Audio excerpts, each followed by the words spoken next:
Ika-49 na kabanata sa pagpapatuloy. Kinabukasan ng gabi sa Sun Merchant Association.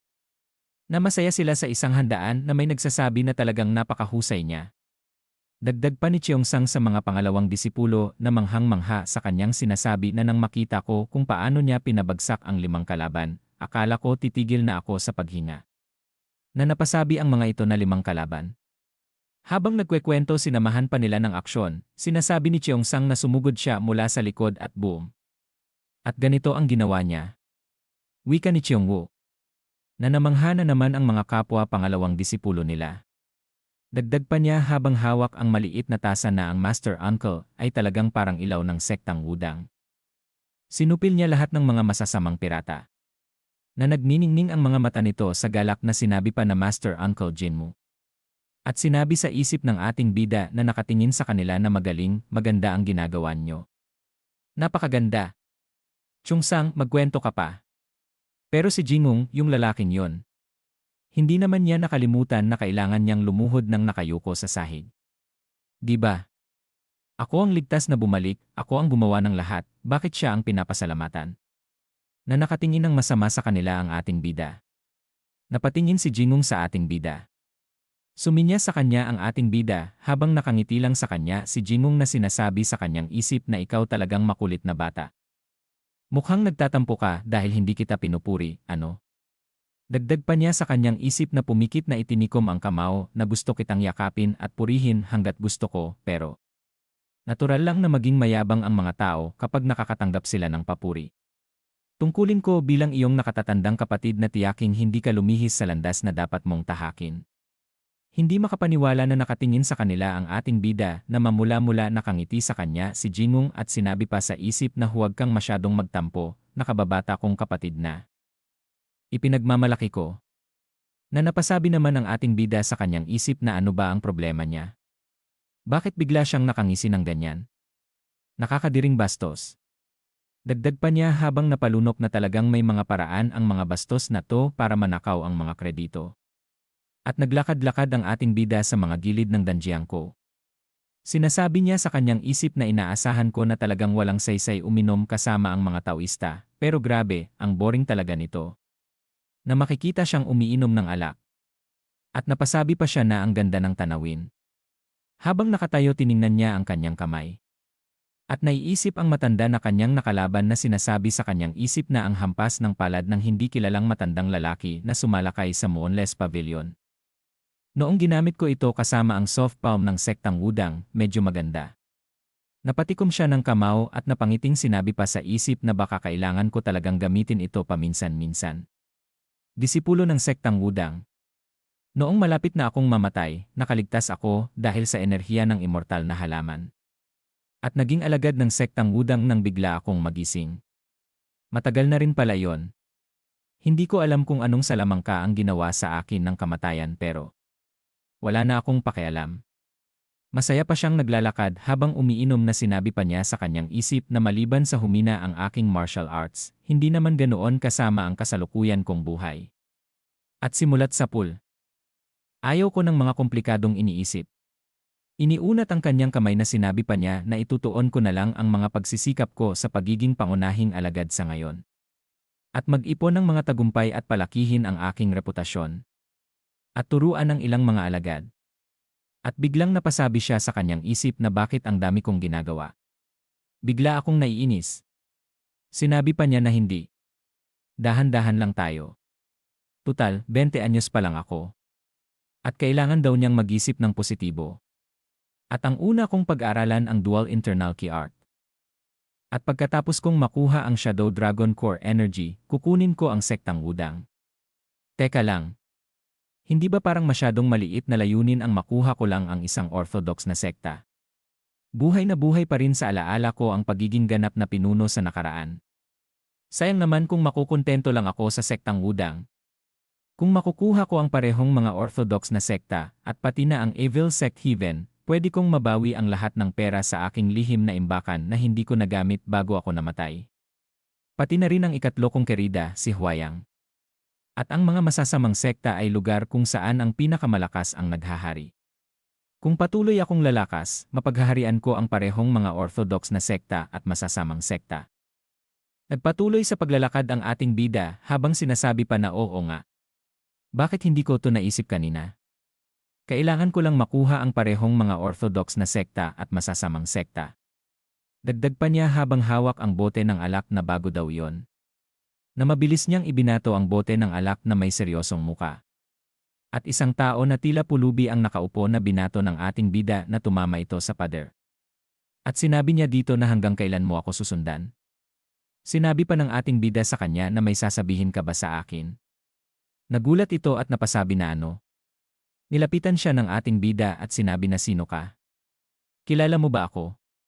Natumugon ito na sinabi na hindi talaga ngayon lang kita nakita. Nakangiwi ang muka nito na sinabi pa sa kanya ng ating bida na kung gayon, bakit ka sumusunod? Tumugon ito at sinabi sa ating bida na sinusundan kita. Hindi ko maintindihan ang sinasabi mo. Tinitigan siya ng ating bida ng masama at sinabi sa kanya na tumigil ka na sa pag-arte, baka lumipad ang ulo mo. Kanina lang, isa kang dumadaan, tapos isang lasing na customer. At ngayon, isang pulubi. Nagpapalit-palit ka ng anyo habang sinusundan ako mula nang umalis ako sa One Sun Merchant Association, di ba? Dagdag pa ng ating bida sa kanya na sino ang nag-utos sa'yo nito. Para bantayan ako. Napahawak ito sa kanyang sombrero at sinabi na matalas ang mata mo. At pagkatapos ay mabilis itong nagpalit anyo na seryosong tumingin sa kanya. Sinabi naman ng ating bida na hindi masama. Mukhang nagpapalit-palit ka ng mukha habang naglalakbay, ano? Tumayo ito at sinabi sa kanyang isip na nalintikan na. Nagkamali ako. Ang bilin lang sa akin ay subaybayan siya, alamin ang kanyang antas ng lakas, at bumalik. Dagdag pa nito habang makikita ang mga mata na hindi lang niya nakita ang mga pagpapanggap ko, kahit na isa ako sa pinakamagaling sa pagpapanggap sa loob ng Dark Heaven Squad. Dagdag pa niya na ano itong parang lambat na enerhiya na kumakalat sa buong lugar. Hindi mo ako hahayaang makaalis, no? At sinabi niya na ikaw nga ay isang martial master na nakamit ang projectile key. Masayang tumugon ang ating bida na talaga. Parang nandito ka para tingnan kung anong antas ako. Nakakatuwa. Mukhang kailangan kong alamin kung sino ang nag-utos sa'yo nito. Pinapasugod siya ng ating bida at sinabi na sige, lumaban ka. Plano ko sanang patayin ka pero magtatanong na lang ako sa'yo. Nabiglang nanginig ang katawan nito. Na sinabi pa ng ating bida na pinatigas ang mga daliri na tumatawa ng kakaiba na hindi, dahil mukhang hindi mo sasagutin ang mga tanong ko, umpisahan ko na lang ba sa pagbugbog sa iyo. Nagulat naman ang matandang ito nang maramdaman niya ang enerhiya ng ating bida mula sa kanyang likuran. Napalingon ito at sinabi na ano ang tunog na yon. Tumugon ang kasama nito na dapat ko bang puntahan at tingnan. Napaseryoso ng muka ito habang may tangay na damo sa bibig at sinabi sa kanyang isip na medyo malayo ito mula rito, pero nakakaramdam ako ng kakaibang enerhiya. At pagkatapos sinabi nito sa mga kasamahan nito na ituloy nyo lang ang ginagawa nyo. Huwag na huwag kayong magkakamali. Tumugon ang mga ito na opo, Elder Hayden Scars. Bumaling ng tingin kung nasaan ang ating bida at sinabi na Elwi. Sasama ka sa akin kung saan nanggaling ang ingay na yon. Nakarating na ang matanda at ang kasama nito sa pinaglalabanan ng ating bida.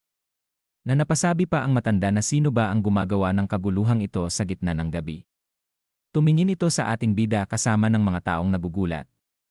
At napasabi sa isip ito na teka lang.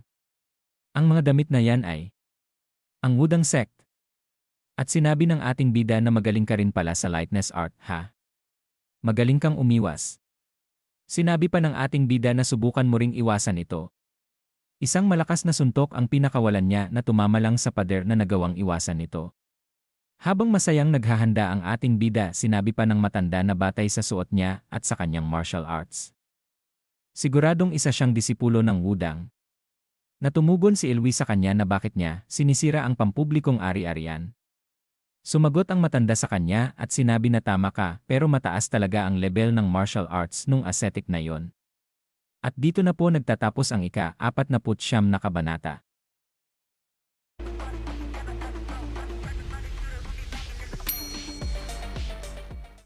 Ika-50 kabanata. Sa pagpapatuloy. Nakatingin sa matandang pulubi si Elwi na sinasabi pa na kung tutuusin, malakas talaga sa martial arts yung monghe na iyon. Mukha lang siyang basta sumusuntok at sumisipa, pero may halong malalim na sining mula sa udang. At inalis niya ang mga palamuti, pero pinalakas palalo sa labanan. Napangiti ito at sinabi pa na seryoso, nakakaintrigang bata to. Sinabi naman ni Elwi sa kanya na isipin mo, na iiwasan niya lahat ng atake, ang galing din niya talaga. Grabe, nakakailag siya sa lahat ng tira. Ang lupit din niya, akala mo simpleng tao lang, pero ang galing umiwas. Na sinabi ng matanda na hindi lang daw yan. Akala siguro niya nakakaiwas siya. Pero, nilalaro lang siya nung ascetic. Kung gugustuhin niya, matagal na siyang tinapos. Na makikita na napaluhod sa harapan ng ating bida ang kanyang kalaban. Hinawakan niya ang kanyang pulso at sinabi na dahil hindi mo ibinubunyag kung sino ang may sala hanggang sa pinakahuli, talagang matapang ka. Dagdag pa niya habang nakatingin ito sa kanya na pero, alam mo ba? Naboboring na ako. Hinawakan niya ito sa damit at sinabi na dapat sinagot mo na ako nung binigyan kita ng pagkakataon. Ngayon, huli na ang lahat. Tiningnan siya ng ating bida ng seryoso. At ibinuka ang palad na nakangising sinabi na tatapusin na kita ngayon. Biglang nagulat naman ang matanda at ang kasama niya sa gagawin ng ating bida. Nabumilog ang mata at napasabi sa kanyang isip na hindi ko pa nakita ang ganitong atake sa udang. Ang ayos ng katawan niya, parang na hindi na niya ito itinuloy imbes, mabilis itong tumalon papunta sa ating bida. Na ikinagulat ni Elwi na napasabi na elder. At mabilis na napunta sa ating bida na naghandang harangin ang atake niya. Na mabilis na hahawakan niya ang kamay ng ating bida. Nagulat siya nang mahawakan nito ang braso niya. At pagkatapos ay ilang sandaling tumahimik ang kapaligiran. Hawak ang braso ng ating bida sinabi ng matanda sa kanya na mukha kang isang asetiko ng sektang wudang pero paano nalalaman ng isang tulad mo ang ganyang klaseng martial arts? Nalumiwanag ang mata nito na galit na nakatingin sa ating bida. Sumagot ang ating bida sa kanya na yon ba ang gusto mong itanong? At nagulat ang ating bida nang mapansin niya ang isang bagay at sinabi sa kanyang isip na teka, ang matandang ito ay isang nakakurba ang likod, isang amoy na tanging mga pulubi lang ang mayroon. At yang parang multong pagkakahawak sa kasukasuan. Na napangiwi siya ng labi at sinabi sa isip na hindi ako nagkakamali, ang buwisit na to ay isa sa pinakamalakas sa kasalukuyang Orthodox Murim Alliance, ang taong may pinakamisteryosong nakaraan. Ang tahimik na ulan ng Beggar Sect. Si Yasobang. Dagdag pa niya sa isip na noong ako pa si Heok Rion Mugang, nahirapan talaga ako dahil ninakaw ng walang hiyang iyon ang mga lihim ng masamang sekta ng langit ng ilang beses. Napatingin siya ng seryoso at sinabi pa sa kanyang isip na isang maruming, walang hiya na naghuhukay sa mga sulok ng buhay ng iba. Palagi siyang tumatakbo kapag sinusubukan ko siyang hanapin noon. Bakit siya biglang nandito? Seryosong tiningnan siya ni Yasobang at sinabi na ascetic ng Wudang Sect. Tatanungin lang kita kung saan mo natutunan ang martial art na iyan. Mabilis na tinanggal ng ating bida ang pagkakahawak ni Yasobang sa kanya. At sinabi niya na anong martial art. Hindi ko alam ang sinasabi mo. Hindi ko nga alam kung sino ka, basta magpatuloy ka na sa paglalakad. At pagkatapos sinabi niya sa kanyang isip na dahil hindi naman maganda ang relasyon ko sa kanya, kailangan kong makaalis dito ng mabilis. Ngunit sa kanyang paglalakad isang espada ang humarang sa kanya na ikinagulat niya. Sinasabi na huminto ka. Ang gumawa pala nito ay si Elwi na tinanong ng ating bida na ano daw ang ginagawa niya. Itinuro ang kanyang nakalaban at sinabi na sobrang nakakainis kayo. Sino ba kayo? May kinalaman ba kayo sa taong ito? Dagdag pa niya na ang sombrero ba ay bahagi ng iyong uniforme o ano? Na napasabi naman sa isip si Yasobang na bakit ba ang asetikong ito ay sobrang bastos. Sinabi naman niya na kung kasama ka niya, sige, ipakita mo. Kung hindi, umalis ka na. Siya lang ang kailangan kong kausapin. Na napasabi si Yasobang sa isip na grabe, dumarami na ng dumarami ang tao dito. Kailangan nating itago ang misyon nating hanapin ang may katulad na pamamaraan na ginamit ng asetikong ito. Dagdag pa niya sa isip na makikita ng mga taong ito na hindi tayo pwedeng ma-expose dito. Seryoso pa nitong sinabi sa isip na pero yung palm strike ng lalaki na yon. Sigurado akong may kaugnayan siya sa kanila. Hindi ko pwedeng mawala ang pahiwatig na ito tungkol sa kanila. At pagkatapos isang sound transmission technique ang napakinggan niya at sinabi na silent rain, natagpuan na namin sila. Dagdag pa nitong sinabi sa kanya habang makikita ang bundok na lahat kami ay humahabol sa kanila ngayon. Napangisi si Yosobang at sinabi na anong swerte mong ascetic ka. At pagkatapos sinabi niya kay Elwin na huminto na daw sila ngayon dito. At tumugon nito na okay po elder. Dagdag pa nito sa kanyang isip na mas mabuti pang habulin natin ang panig na nakumpirma na. At pagkatapos sinabi nito na ikaw, ano ang pangalan mo? Sinabi ng ating bida sa kanya na bakit ko sasabihin sa iyo ang pangalan ko. Hindi ko nga alam kung sino ka. Na sinabi nito sa ating bida na para sa isang asetiko. Medyo bastos ka. Sumagot ang ating bida at sinabi na wala akong pakialam. At pagkatapos sinabi ng ating bida sa isip na madali mo namang malalaman kung sino ako kung talagang gusto mo. Ngumiti si Yosobang at sinabi na sigurado akong magkikita tayo ulit sa lalong madaling panahon. At pagkatapos mabilis na itong tumalon at nawala. At naiwan ang mga tao at ang ating bida na ang mga ito ay nagtataka. At napasabi pa na ano? Nawala na lang siya ng ganun kabilis. Na napasabi naman ang ating bida na naging magulo na ang mga bagay-bagay. Napahawak sa ulo at sinabi niya sa isip na, ang lintik na yang Sobang. Isipin mong nasangkot ako sa kanya sa lahat ng tao. Ilang sandali na lang at tiyak na hahanapin ako ng mga pulubing bastardo na yon. Napahinga siya ng malalim at sinabi na wala akong pagpipilian, ayusin muna natin ang agarang usapin sa ngayon. Na ikinalaki ng mata nito. Masayang sinabi pa ng ating bida na nakatikom ang kamao niya sa harapan ng lalaki na dahil ganito ang nangyari, kailangan ko ring ilabas ang aking galit. Dagdag pa niya na pwede na ba tayong mag-usap ng maayos? At pagkatapos isang malakas na sigaw ang maririnig. At lumipat ang eksena kung saan nagulat na napatayo si Jaigal Gak sinasabi na ano. Isa sa mga miyembro ng Darkhaven Squad ay nahuli. Tumugon ang nagulat na oo. Nahuli si Johak, ang pasaway na yon, habang siya ay nagmamasid. Napasigaw sa galit si Jaigal Gak at sinabi na mga bobo. Anong mahirap sa pag-alam kung anong antas ng unang klaseng disipulo na yon? Napahawak ito sa noo at sinabi sa isip na kaka-warning lang sa amin ng pangunahing pamilya kamakailan dahil sa mga bali-balitang ang pamilyang Jaigal ang nasa likod ng insidente ng Heavenly Water Disaster kasama ang Wudang Sect.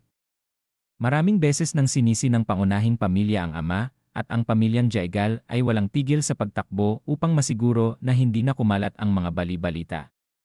Naiinis pa nitong sinabi habang napakagat ng kuko sa daliri na nalintikan na. Kapag nalaman nila na nagsagawa ako ng pagmamanman sa unang klaseng disipulo ng sekta ng Wudang nang hindi humihingi ng pahintulot.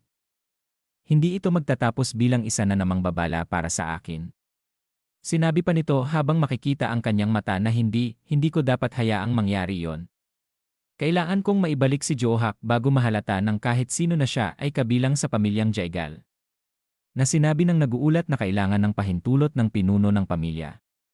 Na mabilis siyang sinigawan ni Jaigal Gak na tanga ka ba? Hindi mo ba naintindihan ang sitwasyon natin? Dagdag pa niya na paano natin makukuha ang kanyang pahintulot sa ganitong sitwasyon. Sinabi sa kanya ni Jaigal Gak na ang Darkhaven Squad ay sasalakay sa One Sun Merchant Association mamayang hating gabi. Kailangan mong mabalik ang nabihag na miyembro ng Darkhaven Squad sa anumang paraan. Natumugon ito na okay po sir. At lumipat ang eksena sa One Sun Merchant Association. Kung saan makikita si Cheongsang sa labas ng may mapansin. Nakita niya ang ating bida buhat sa kanyang balikat ang isang lalaki. At sinabi niya na Master Uncle ginabi na po kayo. Tumugon ang ating bida at sinabi na hoy, Cheongsang. Gising ka pa din hanggang ngayon? Mabuti. Ibinaba niya ang lalaki na walang malay na puno ng pasa sa muka. Kinuha ni Cheongsang ito at sinabi na sino ito. Sinabi sa kanya ng ating bida habang pinupukpok ang balikat niya na huwag mo siyang alalahanin. Nasaan ang iba pa? Tumugon sa kanya si Cheongsang na sila daw ay natutulog na. Masayang sinabi ng ating bida na okay sige. Natumingin sa kanya ito at sinabi pa ng ating bida na may kailangan daw siyang bagay na ipapagawa sa kanya. At dito na po nagtatapos ang ika-40 kabanata.